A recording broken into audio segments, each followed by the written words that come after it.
All right, I'm here with Adina Barlow today, Mm-hmm. and she has something very important she'd like to talk to us about. Yeah. So the importance of body work for helping people heal from domestic abuse. And we're just going to have a conversation about it. Shannon's going to ask me a bunch of great questions, and hopefully that will help you out. So, yeah. So, Adina, when a person goes through domestic violence, how can massage help them? Yeah. Well, first of all, I think it's important to understand that domestic violence does something to the nervous system, the body and the nervous system. And whether it's more obvious if somebody's hit because it's an impact on the body. And that's obvious that, okay, yes, that does hurt the body. What's less obvious is when there's emotional berating and mental berating, or even sexual abuse. That's not visible. Absolutely. But it's in the body and it's in the nervous system, and that doesn't just go away. It's still here, and it causes things like anxiety and depression and chronic pain, and then it can even turn into other diseases that doctors have no idea how to heal because they're a disease from emotional wounding and mental wounding. And the nervous system is creating those problems for the body.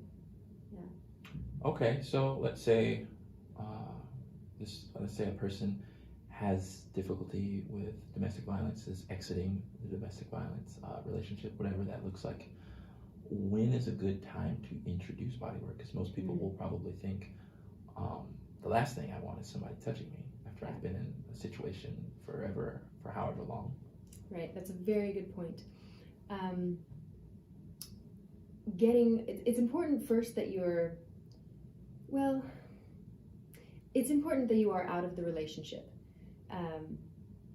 So once you're out and you're getting help, it's time to start. When you're ready to start healing, I think that's when it's really time to say, okay, let me go get a massage, but not just from anybody. It's got to be somebody that you can trust, and you might bring somebody with you that can be in the same room, because there is so much anxiety and fear that having somebody else there, like the first time I got a massage, I had my sweetheart there in the room with me, and he massaged one part, even though he had no idea what he was doing, but I needed him to touch me while the other person was there because I was so afraid, and my nervous system was so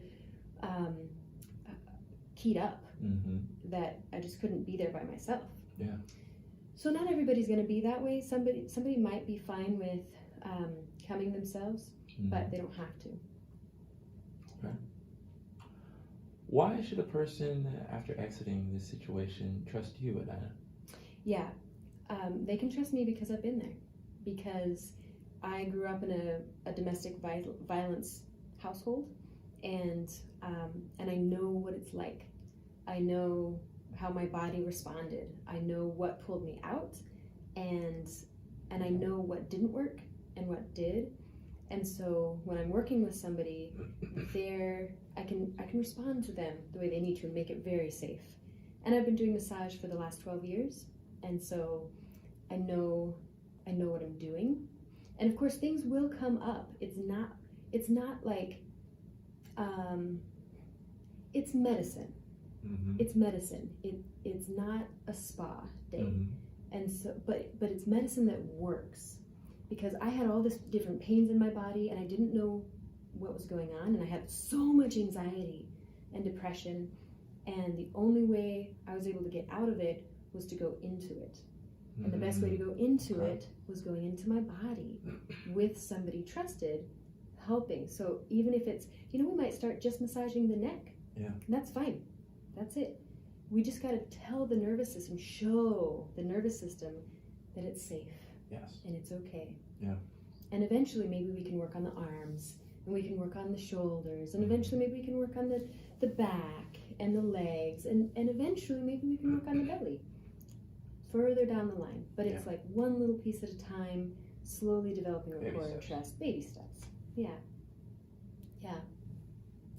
How would a person contact you or get involved or set this up? How would they even go about doing that?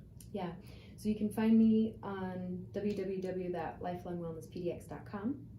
I'm Adina Barlow, or you can call me 503-935-9289, or send me an email, adina@lifelongwellnesspdx.com, and we can even just have a conversation. You know, sometimes it's really like the trust piece is critical,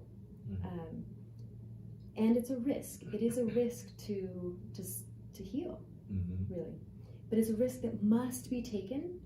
Otherwise, the pain stays in the body, the anxiety, the depression, the suicidal thoughts or tendencies is going to stay there, and things will keep coming up. Like the cycles repeat themselves.